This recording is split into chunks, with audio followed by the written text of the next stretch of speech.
E tem muita gente com dúvidas sobre a questão do novo decreto que foi publicado pelo governo de Goiás sobre o que está funcionando, o que não pode funcionar, o que não pode abrir as portas. Para isso, nós estamos recebendo agora ao vivo, no nosso Skype, a Juliana Diniz, que é Procuradora-Geral do Estado. Procuradora, boa tarde, senhora. Boa tarde a todos. Prazer em receber a senhora aqui. Eu vou começar com alguns tópicos para a gente dizer. Por exemplo, igrejas, o pessoal espírita, os evangélicos, como é que vai funcionar a partir de agora? Olha, existem alguns municípios que poderão ter uma celebração religiosa por semana, um dia, na verdade, de celebração religiosa e outros 2 vezes por semana. E no dia que pode ter a celebração religiosa, tem que ter um intervalo de 2 horas entre uma celebração e outra para evitar que as pessoas se encontrem, e que se aglomerem. E é importante eles entenderem o seguinte, que a celebração religiosa ela tem que seguir uma série de protocolos e eles são cumulativos. Então, ela fala que pode receber 30% da capacidade de ocupação. Então, se lá cabem 100 pessoas, eles podem receber até 30.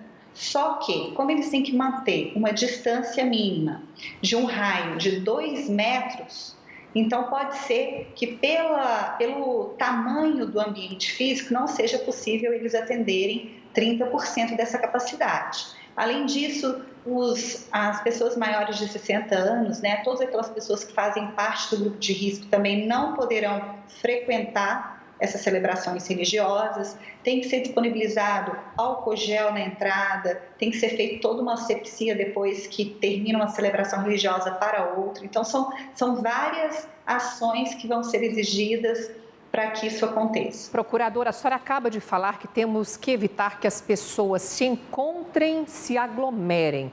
Por isso, esse novo decreto não contempla shoppings, escolas e a 44? Exato, ainda não foram excepcionalizados pelo decreto, então devem permanecer fechados. Todos os estabelecimentos comerciais podem continuar com a teleentrega, mas não poderão abrir. Agora, procuradora, por que não foi liberado, por exemplo, clube de pesca, academia? Tem muita gente perguntando sobre isso. Por que não foi? Na verdade, essas atividades de lazer, como clube de pesca, ainda não foram liberadas. Tudo aquilo que é para evitar a circulação de pessoas. Agora, a academia também não foi, até porque o uso da máscara passou a ser obrigatório, para a gente evitar a propagação das gotículas. Tem uma previsão de quando isso pode voltar a funcionar? Não, é tudo muito dinâmico, As alterações podem acontecer em poucos dias. Isso, como está sendo monitorado diariamente a propagação do Covid, a gente ainda não, é prematuro dizer quando que acontecerá. E nas academias, não é possível como que a pessoa vai fazer uma atividade física com uma máscara, Por isso, não há um prazo fixo para em quanto tempo esse novo decreto deve vigorar? Não, pela experiência que nós tivemos com os decretos que antecederam, chegou-se à conclusão que é tudo muito dinâmico. Então, como está sendo monitorado diariamente, nós tivemos uma flexibilização inicial, que é bem gradual. Pode ser que em poucos dias, dependendo dos resultados que obtivermos, o governador ainda flexibilize em mais alguns pontos ou que ele tenha que retroceder. Então, tudo vai depender de como que é a propagação. Depende dos números, Procurador, tem uma lista aqui. Eu queria que a senhora comentasse como é que vai ser o funcionamento na prática. Por exemplo, bares e restaurantes, óticas, salões de belezas, concessionárias, operadoras de telefonia, construção civil. Como é que vai ser o funcionamento desses serviços? Bares e restaurantes continua só com o sistema de delivery.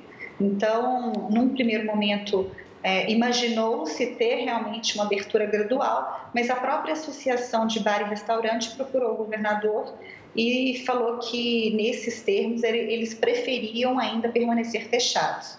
Então, é só o sistema de entrega. A nossa curva de disseminação da doença ainda é mais favorável quando comparada com outros estados. A senhora atribui a isso pelas regras e pelas medidas que estão sendo adotadas aqui em Goiás?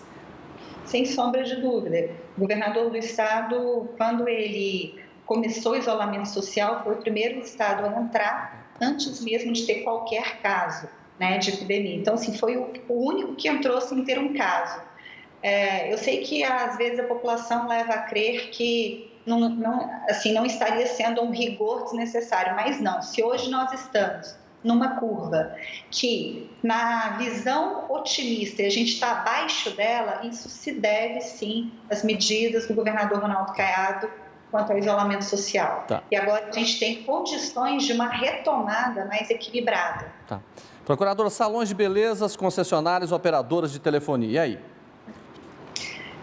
O que acontece? Todos esses têm protocolos a seguir, né? Então, eles foram, sim, excepcionalizados a parte de salão de beleza, barbearia por questão de higiene, as concessionárias, assim como de concessionárias de automóveis e de motos, foi justamente para atender a parte de transporte, né? Porque a gente não pode deixar faltar, é uma atividade essencial, e eles vão seguir os protocolos que estão no decreto e também no anexo, que é o relatório de assessoramento estratégico.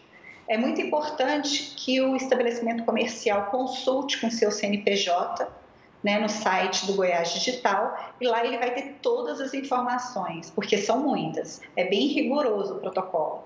Ok. Procuradora Juliana Diniz, muito obrigada pela participação conosco ao vivo no Jornal do Meio-Dia. Uma boa tarde. Boa tarde.